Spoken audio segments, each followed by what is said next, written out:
बिहार और यहाँ के लोग भगवान भरोसे जी रहे हैं। 5 साल में चुनाव होता है, विधायक, मंत्री और मुख्यमंत्री बनते हैं, लेकिन आम आदमी 5 साल बाद भी अपने आप को वहीं पाता है जहाँ 5 साल पहले था। अगर किसी का विकास होता है तो वो है गली से लेकर बेली रोड यानी पटना तक के नेताओं का। नमस्ते, मेरा नाम अयंसा। अगर आप नए हैं तो मेरे चैनल को पहले लाइक, कमेंट, शेयर और सब्सक्राइब कर दीजिए। ये बिहार में वार्ड से लेकर सचिवालय तक भ्रष्टाचार चरम पर है। स्वास्थ्य सुविधा खुद आईसीयू में है, जिंदगी और मौत के साथ जूझ रहा है। बिहार की सरकारी शिक्षा का क्या कहना, अफ्रीका की युगांडा और रवांडा से भी बदतर है। रोजगार के नाम पर सिर्फ सरकारी फॉर्म फिल करो और अंधी दौड़ में भागते रहो। पिताजी की कमाई खाते खाते अब पिताजी का वृद्धा पेंशन खा रहे हैं। मतलब कुल मिलाकर अंधेर नगरी चौपट राजा जैसी स्थिति बिहार की अभी है। अब बिहार को मैं 2 भागों में बांटता हूँ, नॉर्थ बिहार और साउथ बिहार। तो उत्तर बिहार में जहाँ बाढ़, पलायन, किसानों की बदहाली, बेरोजगारी और बांग्लादेशी घुसपैठियों से परेशान है, तो वहीं दक्षिण बिहार सूखा और उद्योग धंधे नष्ट होने से त्रस्त है। अगर 1950 से 1990 तक कि हम बात करें बिहार के मुख्यमंत्रियों का, तो सिर्फ पहला मुख्यमंत्री श्री कृष्ण सिंह के अलावा कोई भी मुख्यमंत्री 5 साल तक अपना कार्यकाल पूरा नहीं कर पाया। यानी कोई 2 महीना, कोई 6 महीना, कोई 1 साल, कोई 2 साल। यानी आप कह सकते हो कि एक को छोड़कर 1990 तक कोई भी मुख्यमंत्री बिहार में 5 साल तक कार्यकाल पूरा नहीं कर पाया। जहां दूसरे स्टेट में स्थिर सरकार था, विकास पर ध्यान दिया जा रहा था, तो वहीं बिहार की सरकार दिल्ली की कठपुतली बना हुआ था। विकास तो नहीं हुआ, लेकिन जातिवाद जैसी गंदगी समाज में जरूर फैल गया। अब हम बात करते हैं 1990 से 2005 तक। जिसका सरकार था, उन्होंने एक के हाथ से हथियार छीनकर दूसरे के हाथ में हथियार दे दिया। पिछड़े और दलितों की बात करता रहा, सीना चौड़ा करने की बात करता रहा। उनको समझना चाहिए था कि सीने के नीचे पेट होता है और पेट के लिए विकास जरूरी होता है। कुल मिलाकर जंगल राज था। यानी ना शिक्षा था, ना स्वास्थ्य, ना सड़क, ना बिजली, ना विकास। अगर था तो जातिवाद, परिवारवाद और गुंडागर्दी, उसके अलावा कुछ भी नहीं। फिर 2005 में सरकार बदला और 2005 से 2010 तक बिहार का विकास ऐसा हुआ कि लगने लगा कि बिहार सबको पीछे छोड़ देगा, टॉप 5 राज्यों में शामिल हो जाएगा। लेकिन किसकी बुरी नज़र बिहार पे और उस नेता पे पड़ गया कि जिसे बिहार का विकास पुरुष कहा जाता था, अब उस पे पलटू राम का टैग लग गया। एक व्यक्ति की महत्वाकांक्षा या कुछ और कहें, उसने बिहार जो विकास की पटरी पे चल रहा था उसको पटरी से नीचे उतार दिया। अब एक नई पार्टी दमखम लगा रही है। मैं नाम नहीं बोलूँगा, आप समझ जाएंगे। अब पता नहीं जनता जनार्दन क्या करता है। वैसे परिवर्तन संसार का नियम है, वही होना चाहिए। लेकिन उस पार्टी से मुझे 3 चीज़ों का शक है कि पहला, सत्ता में आते ही जातिवाद के राजनीति में ना फंस जाए। दूसरा, वोट बैंक जैसे गंदगी में डूब ना जाए। तीसरा, परिवार रिश्तेदार की राजनीति ना शुरू कर दे। अब इस पार्टी के जो नेता है, जो नए पार्टी बना है बिहार में और दमखम लगा रही हो, बोलते कि मैं बिहार में बदलाव चाहता हूँ, मैं बदलना चाहता हूँ। तो मेरा कहना है अच्छी बात है, जरूर बदलिए।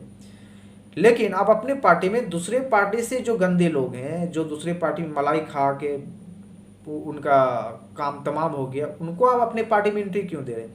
अगर आप बिहार बदलना चाहते हैं तो बिहार के युवाओं को मौका दें, नए चेहरों को मौका दें। दूसरे पार्टी के लोगों को आप क्यों अपने पार्टी में एंट्री दे रहे हैं? ये बंद करिए ना। दल बदलू को क्यों ले रहे हैं? क्या वो आपको चलने देगा? नहीं चलने देगा। अब बिहार की जनता से मेरा अपील है कि भैया या बहन, जाति के नाम पे, शराब के नाम पे, चिकन के नाम पर, पैसा के नाम पे, साड़ी के नाम पे, कंबल के नाम पे, इस पे वोट डालना बंद करो। जो काम कर सकता है उसे वोट दो। अच्छा, मैं तो ये बात बोल रहा हूँ कि जो काम कर सकता है उसको वोट दे, लेकिन ऐसा कोई नज़र आता नहीं है, ऐसा नेता नज़र नहीं आता है। अब नया है, अब वो क्या करते हैं पता नहीं, लेकिन परिवर्तन तो होना ही चाहिए। देखिए, बिहार में और देश में भी अधिकांश नेताओं का औकात बताऊं मैं, अगर इस देश में अधिकांश नेताओं का औकात ये है कि उनको विरासत में सियासत मिला है, वंशवाद के नमूने हैं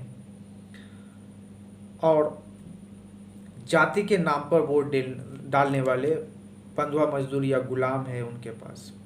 जिस दिन उनसे जो उनको विरासत में सियासत मिला है वो छिन जाए और जाति के नाम देने वाला बंधुआ मजदूर अपने आप को समझने लगे कि भैया मैं किसी का बंधुआ मजदूर क्यों रहूं, तो उस दिन इस देश के अधिकांश नेता बेरोजगार हो जाएगा। सही सुन रहे हैं आप, बेरोजगार हो जाएगा, अधिकांश नेता का घर नहीं चलेगा। अब है कि बिहार की विकास कैसे हो।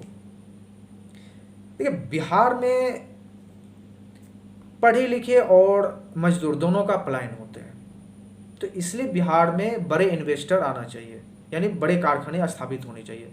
जब बड़े कारखाने स्थापित होंगे तो उसमें ऑफिस का भी काम होगा, इंजीनियर का भी काम होगा, तो जो पढ़े लिखे लोग हैं उनको भी काम मिल जाएगा, जो मजदूर हैं उनको भी काम मिल जाएगा। तो जो भीड़ में आप जो ट्रेन में जो भीड़ देखते हैं बिहार से बाहर जाने वाले लोगों का, उसको तभी रोका जा सकता है जब यहाँ पे बड़े इन्वेस्टर आएंगे, उसके लिए सरकार काम करे। उसके बाद जो बिहार के युवा स्टार्टअप करना चाहते हैं, बिजनेस करना चाहते हैं, उनको आसानी से बिना घूस दिए सस्ता ऋण मिल जाए, लोन मिल जाए। तीसरा, इंफ्रास्ट्रक्चर, जैसे रोड, बिजली, रेलवे, एयरपोर्ट जैसी बुनियादी सुविधा यहाँ पे अच्छी होनी चाहिए।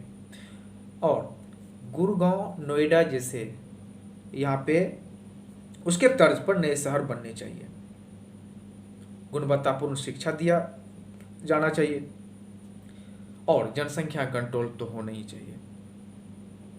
आप समझ सकते एक छोटा सा स्टेट है, 94,163 स्क्वायर किलोमीटर, जनसंख्या लगभग अभी 15 करोड़ से पार है। आप समझ सकते हो इतना छोटा और इतना जनसंख्या, ये तो विकराल स्थिति है। तो जनसंख्या कंट्रोल पे काम होना चाहिए कि जो 2 से ज़्यादा बच्चा जन्म दे उनको सारी सुविधा से वंचित कर दिया जाए, क्योंकि वो खुद टेंशन है और दूसरे को भी टेंशन देते हैं। जनसंख्या तो कंट्रोल होना ही चाहिए। उसके बाद बाढ़, बिहार में, नॉर्थ बिहार में हर साल बाढ़ आता है, तो उसकी समस्या का भी निदान होना चाहिए कि बाढ़ पूरी तरह से उसका जो नदियों का गाद है वो साफ कर दिया जाए। नदियों को जो धारा है वो उसमें कोई इसी तरह का रुकावट ना हो, बांध बन जाए ताकि बाढ़ जैसी समस्या पूरी तरह से ख़त्म हो जाए। और एक समस्या है बांग्लादेशी घुसपैठियों का। देखिए, बिहार में जितने भी आप देखते हैं, खास करके सीमांचल के इलाके में जो अपराध होते हैं, जो बाइक चोरी हो गया, मवेशी चोरी हो गया, लूट हो गया, ठीक है, या जो वेश्यावृत्ति होते हैं, जो मंदिर में मूर्तियों का चोरी होता है, ये सारा बांग्लादेशी करते हैं। तो ऐसे गंदे लोगों को बिहार में रहने का कोई अधिकार नहीं है। तो ऐसी सरकार होनी चाहिए जो बांग्लादेशियों को बिहार से बाहर करे, उनके लिए कोई जगह नहीं होना चाहिए। वो गंदे हैं, गंदे के लिए कोई जगह नहीं होना चाहिए। अच्छा, मैं तो ये सब बोल रहा हूँ, लेकिन ऐसा करने वाला मुझे एक भी जिगरा वाला नेता बिहार में नज़र नहीं आता। अब आप कहोगे कि तुम ही बन जाओ, तो मैं उतना मैं कर सकता हूँ, लेकिन मुझे तो आप समझ रहे हो ना कि सपोर्ट और कुछ नहीं। हाँ, जनता का सपोर्ट हो तो कुछ भी हो सकता है, लेकिन मैं ओवरऑल अभी बोलूँ तो बिहार में ऐसा नज़र नहीं आता जो मैंने गिनाया वो कर सके। अब बिहार का मुख्यमंत्री कैसा होना चाहिए मेरे हिसाब से, या आप भी मेरे बातों से सहमत होंगे। पहला जो मैंने गिनाया है कि ऐसा होना चाहिए जो ऐसा काम कर सके।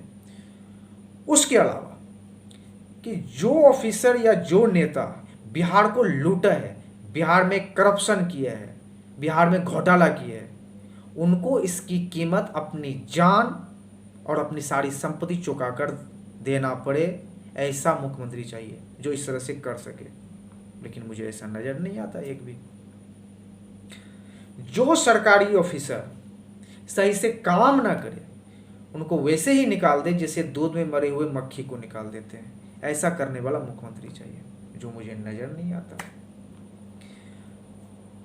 जो अपराधी, चाहे वो छोटा हो या बड़ा से बड़ा हो, चाहे वो मंत्री बन जाए, विधायक बन जाए या कुछ भी बन जाए, जो अपराधी है उनको जीने के अधिकार से उन्हें वंचित कर दिया जाए। उनके लिए कोई फंडामेंटल राइट नहीं, उनके लिए कोई मानवाधिकार नहीं, क्योंकि मानवाधिकार होते हैं मानवों के लिए, दानवों के लिए नहीं। इसलिए जो अपराधी है वो बेशक किसी चीज़ का चोला पहन लिया हो, उनको जीने के अधिकार से वंचित कर देना चाहिए। ऐसा मुख्यमंत्री चाहिए। मुझे नज़र नहीं आता एक भी। और ऐसे मेरा अपराधियों पे सीधी सी बात है कि नो जेल नो बेल, सीधा प्रभु से मेल। उनको जीने का कोई अधिकार नहीं है, नहीं होना चाहिए अपराधियों के लिए। उनका एक ही सज़ा होनी चाहिए, कब्रिस्तान या शमशान घाट, उसके अलावा कुछ नहीं। अच्छा, जो लोग मेरे बातों से गुस्सा हुए होंगे, मैं उनसे कहना चाहता हूँ, देखो मैं दूसरे के आंखों में खुद के लिए या तो प्यार देखना चाहता हूँ या नफरत देखना चाहता हूँ, मुझे सहानुभूति नहीं चाहिए। ठीक है, तो आप समझ जाओ, या तो कोई मेरे साथ है या मेरे खिलाफ है। निष्कर्ष ये निकलता है, मैं वीडियो बना सकता था लेकिन मैंने नहीं बनाया।